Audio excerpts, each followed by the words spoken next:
Jatin DK कंपनीचा truck चालवतो. तो 45 वर्षांचा व्यक्ती आहे. तो सामान घेऊन लांबचा प्रवास करतो. आज माल घेऊन गाझियाबादला जायचंय. ट्रक मध्ये जनावरं चढवली जात आहेत. त्यांच्या दुर्गंधीने तर श्वास घेणं कठीण झालंय आणि त्यात एवढं लांब जायचंय. भाऊजी, आज तर मला तुमच्या सोबत जायचंय. जतीन आणि छोटू गाडी घेऊन 12:01 वाजता गाझियाबादसाठी निघतात आणि ठीक 2 तासांनंतर चहासाठी थांबतात. छोटू, एकदा गाडीमध्ये हवा पाणी चेक करून घे आणि जनावरं बघ, कोणी मेलं तर नाही ना. जर कोणी मेलं असेल तर त्यालाच विकून टाकू. ठीक आहे, गाडी बघून घेतो.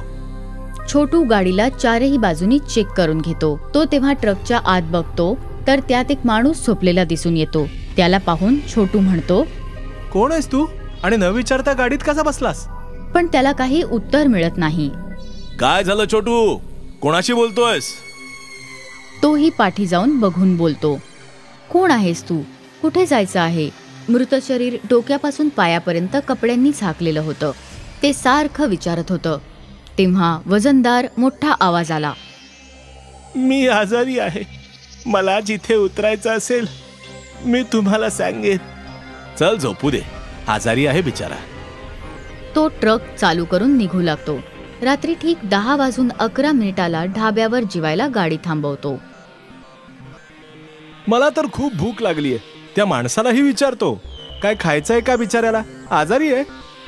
छोटू मृत शरीराला विचारतो, काही खाणार का भाऊ? त्याला काही उत्तर मिळत नाही.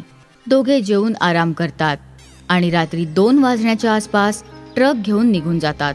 तेव्हा पाठीमागून येणारे आवाज ऐकून छोटू म्हणाला, अहो दादा, पाठीमागे काही खाण्याचा आवाज येतोय. जनावरं पण हळूहळू ओरडतायत.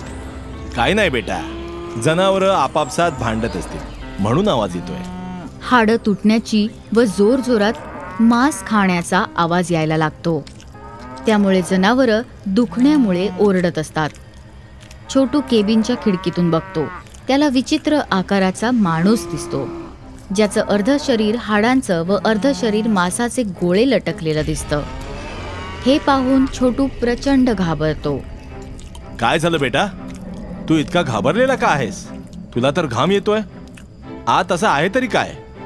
जतीन ट्रक उभा करून खिडकीतून बघतो तर त्याला सगळं व्यवस्थित दिसतं. छोटू, तू अंधारात जनावरांच्या उड्या मारण्याचा, पडण्याचा आवाज ऐकला असेल आणि सावली पाहिली असेल. घाबरू नको. दादा, मला ट्रक मध्ये काही ठीक वाटत नाहीये.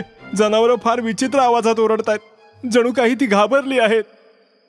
जवळपास अर्धा तास झाल्यानंतर पाठीमागून थंड आणि कर्कश आवाज येतो, गाडी थांबवा, मला उतरायचं आहे.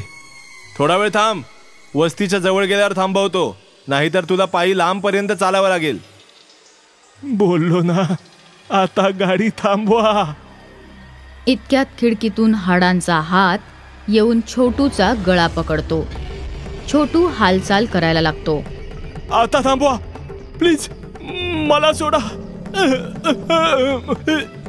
जतीन लगेच ट्रक थांबवतो. जतीन छोटूचा गळा मृत शरीराच्या पासून सोडवण्याचा प्रयत्न करू लागतो, पण त्याला यश मिळत नाही. जतीन लायटरने गाडी पुसण्याचा फडक जाळतो आणि छोटूचा गळा सोडवण्याचा प्रयत्न करतो. तोपर्यंत मृत शरीर छोटूची मान मोडून टाकतो. त्याचे डोळे बाहेर येतात. तो ओरडायला लागतो, प्लीज मला सोडा, मला सोडा. मृत शरीर खिडकीतून डोकं बाहेर काढून त्याचं रक्त पिण्याचा प्रयत्न करतो. जतीन जळकं कापड त्याच्या तोंडावर टाकून रस्त्यावर पळू लागतो आणि पळत बेशुद्ध होऊन रस्त्यावर पडतो. डोळे उघडल्यावर जतीन स्वतःला जंगलात पाहतो. त्याच्या सगळ्या जनावरांना कोणीतरी मारून खाल्लेलं आहे. घाबरून तो परत बेशुद्ध होतो. डोळे उघडतो तेव्हा, बाबूजी, डोळे उघडा. तुम्ही इथे कसे? रस्ता भटकले आहात का? तुम्हाला तर तापही आलाय. जतीन गाववाल्यांना सगळं घडलेलं सांगतो. बाबूजी, या रस्त्यावर अशा घटना होतच असतात. त्यामुळे या रस्त्यावर ट्रकवाले 12 ते 4 या दरम्यान ट्रक नाही चालवत, कळलं? तुमचं नशीब चांगलं होतं की तुम्ही वाचलात. ताप आणि जखमांमुळे तुम्हाला हॉस्पिटलमध्ये दाखल करावं लागेल. जवळपास 5 दिवसांनंतर जतीनला हॉस्पिटलमधून सोडण्यात येतं. तो गावातल्या एका व्यक्तीबरोबर परत निघत असतो तर काही अंतर पुढे गेल्यावर अचानक हे मला काय होत आहे? डोळ्यासमोर तेच मृत शरीर दिसत आहे आणि कानात तोच कर्कश आवाज येत आहे, परत जायला सांगत आहे. बाबूजी, तुम्हाला काय होत आहे? तुम्ही इतके डुलत का आहात? तब्येत बिघडली आहे का? गाडी थांबवा, नाही तर अपघात होईल. गाववाल्यांचं असं बोलताच ट्रकचं नियंत्रण जाऊन ट्रक झाडाला आदळतो. वेग कमी असल्यामुळे जास्त जखम होत नाही, पण माझे हातपाय सुन्न होत आहेत, बोट आखडत आहेत, डोळ्यासमोर अंधारी येत आहे. असं बोलत बोलत तो बेशुद्ध पडतो. अरे अरे, उठा बाबूजी. तो जतीनला ड्रायव्हर सीटवरून बाहेर काढण्याचा प्रयत्न करतो, पण त्याला तसं करता येत नाही. रस्त्यावर चालणारे त्याची मदत करायला येतात आणि जतीनला बाहेर काढतात आणि शुद्धीवर आणण्याचा प्रयत्न करतात. बेशुद्धीतही जतीनचं शरीर कांपत असतं. काही वेळानंतर जतीनला शुद्ध येते. बाबूजी, तुमची तब्येत अजून ठीक होत नाहीये. ट्रक आम्ही चालवतो, तुम्ही आराम करा. शिवबाबांना विनंती केली आहे, प्रसादही देऊ. जतून तोंडातून काही बोलू शकत नाही, फक्त हुं असा आवाज येत असतो. त्याचे डोळे घाबरल्यामुळे अजूनही मोठे झालेले आहेत. त्याला त्याचं डोकं गरगरत व वजनदार झाल्यासारखं वाटत आहे. तो पडून राहतो. खूप अडचणीतून निघून तो आपल्या घरी पोहोचतो. गावकरी माणसाने सगळं काही ट्रक मालकाला सांगितलं आणि जतीनला हॉस्पिटलमध्ये दाखल करण्यात येतं. जवळपास 1 महिन्यानंतर त्याला हॉस्पिटलमधून सोडण्यात येतं. आता मी कधीही ट्रक चालवणार नाही. माझा जीव मोठ्या मुश्किलीने वाचलाय. जय हो कान्हा, जय हो कान्हा. आजही त्या रस्त्यावर 12 ते 4च्या दरम्यान कोणतंच वाहन नाही चालत. एक बोर्ड सूचनांबरोबर लावून टाकण्यात आला आहे. जतीन DK कंपनीचा ट्रक चालवतो. तो 45 वर्षांचा व्यक्ती आहे. तो सामान घेऊन लांबचा प्रवास करतो. आज माल घेऊन गाझियाबादला जायचंय. ट्रक मध्ये जनावरं चढवली जात आहेत. त्यांच्या दुर्गंधीने तर श्वास घेणं कठीण झालंय आणि त्यात एवढं लांब जायचंय. भाऊजी, आज तर मला तुमच्या सोबत जायचंय. जतीन आणि छोटू गाडी घेऊन 12:01 वाजता गाझियाबादसाठी निघतात आणि ठीक 2 तासांनंतर चहासाठी थांबतात. छोटू, एकदा गाडीमध्ये हवा पाणी चेक करून घे आणि जनावरं बघ, कोणी मेलं तर नाही ना? जर कोणी मेलं असेल तर त्यालाच विकून टाकू. ठीक आहे, गाडी बघून घेतो. छोटू गाडीला चारही बाजूनी चेक करून घेतो. तो तेव्हा ट्रकच्या आत बघतो तर त्यात एक माणूस झोपलेला दिसून येतो. त्याला पाहून छोटू म्हणतो, कोण आहेस तू आणि न विचारता गाडीत कसा बसलास? पण त्याला काही उत्तर मिळत नाही. काय झालं छोटू? कोणाशी बोलतोयस? तोही पाठी जाऊन बघून बोलतो, कोण आहेस तू? कुठे जायचं आहे? मृत शरीर डोक्यापासून पायापर्यंत कपड्यांनी झाकलेलं होतं. ते सारखं विचारत होतं. तेव्हा वजनदार मोठा आवाज आला, मी आजारी आहे. मला जिथे उतरायचं असेल मी तुम्हाला सांगेन. चल झोपू दे, आजारी आहे बिचारा. तो ट्रक चालू करून निघू लागतो. रात्री ठीक 10:11 ढाब्यावर जेवायला गाडी थांबवतो. मला तर खूप भूक लागलीये. त्या माणसालाही विचारतो, काय खायचंय का बिचाऱ्याला? आजारी आहे. छोटू मृत शरीराला विचारतो, काही खाणार का भाऊ? त्याला काही उत्तर मिळत नाही. दोघे जेवून आराम करतात आणि रात्री 2 वाजण्याच्या आसपास ट्रक घेऊन निघून जातात. तेव्हा पाठीमागून येणारे आवाज ऐकून छोटू म्हणाला, अहो दादा, पाठीमागे काही खाण्याचा आवाज येतोय. जनावरं पण हळूहळू ओरडतायत.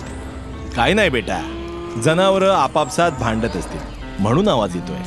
हाडं तुटण्याची व जोरजोरात मांस खाण्याचा आवाज यायला लागतो. त्यामुळे जनावरं दुखण्यामुळे ओरडत असतात. छोटू केबिनच्या खिडकीतून बघतो. त्याला विचित्र आकाराचा माणूस दिसतो, ज्याचं अर्ध शरीर हाडांचं व अर्ध शरीर मांसाचे गोळे लटकलेलं दिसतं.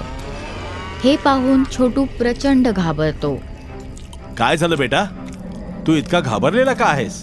तुला तर घाम येतोय. आत असं आहे तरी काय? जतीन ट्रक उभा करून खिडकीतून बघतो तर त्याला सगळं व्यवस्थित दिसतं. छोटू, तू अंधारात जनावरांच्या उड्या मारण्याचा, पडण्याचा आवाज ऐकला असेल आणि सावली पाहिली असेल. घाबरू नको. दादा, मला ट्रक मध्ये काही ठीक वाटत नाहीये. जनावरं फार विचित्र आवाजात ओरडतायत, जणू काही ती घाबरली आहेत. जवळपास अर्धा तास झाल्यानंतर पाठीमागून थंड आणि कर्कश आवाज येतो. गाडी थांबवा, मला उतरायचं आहे. थोडा वेळ थांब, वस्तीच्या जवळ गेल्यावर थांबवतो, नाहीतर तुला पायी लांबपर्यंत चालावं लागेल. बोललो ना, आता गाडी थांबवा. इतक्यात खिडकीतून हाडांचा हात येऊन छोटूचा गळा पकडतो. छोटू हालचाल करायला लागतो. आता थांबवा प्लीज, मला सोडा. जतीन लगेच ट्रक थांबवतो. जतीन छोटूचा गळा मृत शरीराच्या पासून सोडवण्याचा प्रयत्न करू लागतो, पण त्याला यश मिळत नाही. जतीन लायटरने गाडी पुसण्याचा फडक जाळतो आणि छोटूचा गळा सोडवण्याचा प्रयत्न करतो. तोपर्यंत मृत शरीर छोटूची मान मोडून टाकतो. त्याचे डोळे बाहेर येतात. तो ओरडायला लागतो, प्लीज मला सोडा, मला सोडा. मृत शरीर खिडकीतून डोकं बाहेर काढून त्याचं रक्त पिण्याचा प्रयत्न करतो. जतीन जळकं कापड त्याच्या तोंडावर टाकून रस्त्यावर पळू लागतो आणि पळत बेशुद्ध होऊन रस्त्यावर पडतो. डोळे उघडल्यावर जतीन स्वतःला जंगलात पाहतो. त्याच्या सगळ्या जनावरांना कोणीतरी मारून खाल्लेलं आहे. घाबरून तो परत बेशुद्ध होतो. डोळे उघडतो तेव्हा, बाबूजी डोळे उघडा. तुम्ही इथे कसे? रस्ता भटकले आहात का?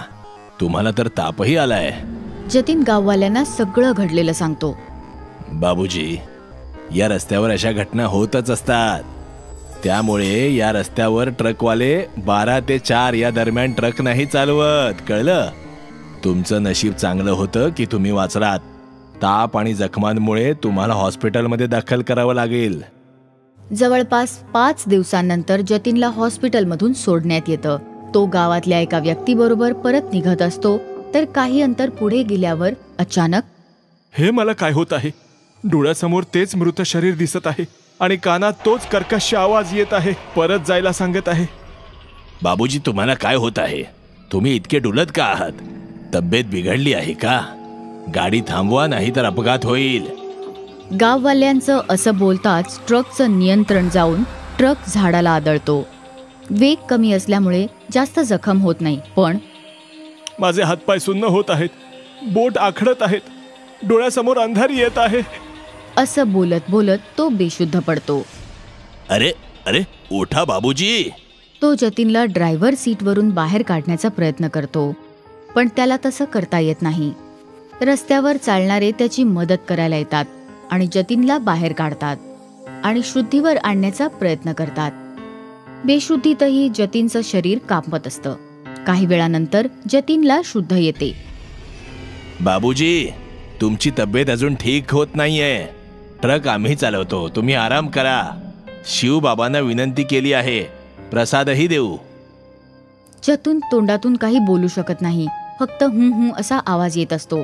त्याचे डोळे घाबरल्यामुळे अजूनही मोठे झालेले आहेत. त्याला त्याचं डोकं गरगरत व वजनदार झाल्यासारखं वाटत आहे. तो पडून राहतो. खूप अडचणीतून निघून तो आपल्या घरी पोहोचतो. गावकरी माणसाने सगळं काही ट्रक मालकाला सांगितलं आणि जतीनला हॉस्पिटलमध्ये दाखल करण्यात येतं. जवळपास 1 महिन्यानंतर त्याला हॉस्पिटलमधून सोडण्यात येतं. आता मी कधीही ट्रक चालवणार नाही. माझा जीव मोठ्या मुश्किलीने वाचलाय. जय हो कान्हा, जय हो कान्हा. आजही त्या रस्त्यावर 12 ते 4च्या दरम्यान कोणतंच वाहन नाही चालत. एक बोर्ड सूचनांबरोबर लावून टाकण्यात आला आहे.